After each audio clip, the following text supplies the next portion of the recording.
driving a bus right now filled with all of this. Yes, I gotta be a careful driver when I'm driving with all of this in the back. It would be a shame if something terrible happened.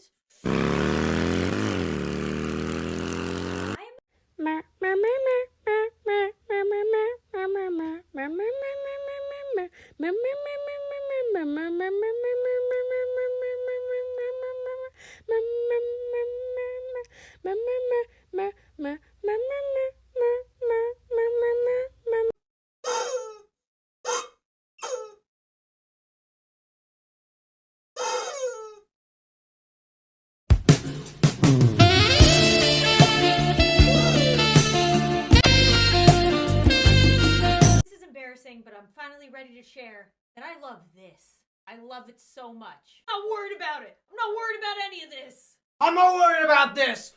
I'm not worried about anything. I'm not worried about any of this.